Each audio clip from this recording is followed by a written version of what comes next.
Ha! How's it going, all? It's me, Jaime, here at another glorious day for Vlog 16 in the Corn Tortilla Press World Headquarters, the HQ, if you will, drinking my coffee, my Bolinas cup. Used to live there, been going there since the 70s. I love that little town. There's people there I love, and there's people there say they love me. I miss that place, and Lord knows I'll never ever be able to move back. I'll never probably ever be able to move back to Marin because I got priced out like a lot of other people. And I more look at it as it's Marin's loss, not mine. So though I miss it, I have to go forward. Nonetheless, what are we going to talk about today? I have a couple of things. I just ordered one of these. Koh-i-Noor Rapidograph pen. You guys see that? It's one of the smaller gauges. I blew my old one up. Gone through a few of these over the years. First time I saw one was in the mid to late 70s. This wealthy kid I knew was older than me. Great. He was funny and a good cartoonist. He had one. I just couldn't believe it. And I love these for cross hatching and stuff. They're just great for little minuscule details. So yeah, I had to get that in the mail, and I got here a couple days early, so I was like, woohoo! Very happy about that. Other than that, we're doing our thing. As you can see, I'm being safe here. I am staying indoors today, though I know the new White Buffalo Gazette is out. So I've seen on social media. Everybody's that's in it is we're all ranting and raving about it.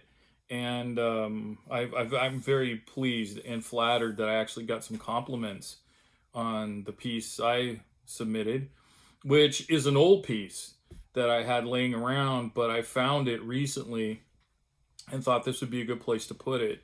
I did touch it up a little bit, but it was in some other limited edition thing like 10 years ago. But those were, I made actual books and signed and numbered them. So it's kind of a different, apples and oranges kind of thing. But I'm still working on the graphic novel.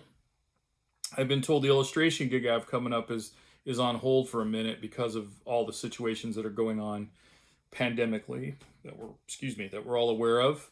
So, I mean, it is what it is. I mean, that's some money that isn't coming at the moment, but you can help me though. You can go to my website at corntortillapress.com and peruse the shop in there and order stuff. You can get a commission.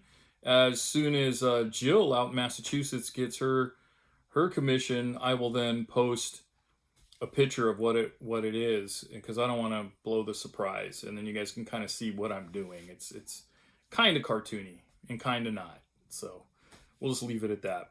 I don't know. It's getting pretty close to it. I was going to talk about the POTUS and how he was treating a reporter recently and telling him he'll never make it.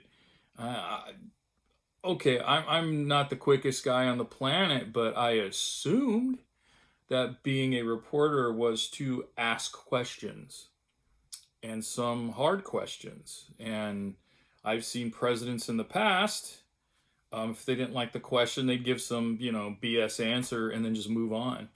But not the guy we have in there. And which brings to mind, forget he's a Republican, which he's really not when you think about it. He's his own crazy ass animal. But forget about his political stance. Forget about him. Just look at him as the man and the position he's in. Now, from the 44th president, Barack Obama, all the way back to the beginning, to the slave-owning presidents that were there at the beginning, all of those men understood one truth, and that was diplomacy. They understood they had to be a diplomat in this job. You are dealing with the rest of the world. So when you're in someone else's house, you do take off your shoes if you have to, you wipe your feet. Yes, sir, no, ma'am. And this guy seems to have lost that concept. I don't know if he ever had it, but it's outright embarrassing that someone is crass on top of his racism, his sexism, his homophobia, his xenophobia. He is unbelievable, right when you thought it couldn't get any worse. And I'm talking all the presidents. I mean, if most of my friends are left, Democratic, but we can look at the right-wing presidents. Even Nixon understood. I mean, hell, Nixon opened up debates. He opened up talks with China, for fuck's sake. Come on. Reagan, both Bushes, even the dumb one. As stupid stuff he said, at least he understood the decorum of the position. Man, unbelievable. So I don't know, maybe, someone like Roseanne Barr or someone's gonna, you know, be a president down the line.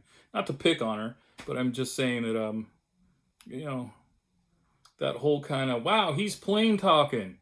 He's talking about things I can understand. He talks about what's on his mind. You don't always have to talk about things that come to your mind. As one of my aunties used to say, you don't have to be like a gumball machine where the penny is the thought, and then the thought comes out onto your tongue. So think about that. But anyway, I digress. I don't want to talk about that ass clown anymore and the current situation because we're in a pandemic with him at the helm. Frightening, man. I think the Titanic had a better shot if I laid odds on anything. The shirt today, Felix Cat. I like Felix. And I like a lot of cartoons, especially old ones. But yeah, Felix is a good one. And I got it in purple. I like wearing the shirt. All right, kids. Please stay indoors unless you're out walking your dog or you have to take care of a neighbor or a family member who is unable to care for themselves. Make it quick. Go do it and get back. Wash them hands a lot. Wash them a lot. We got to flatten this curve.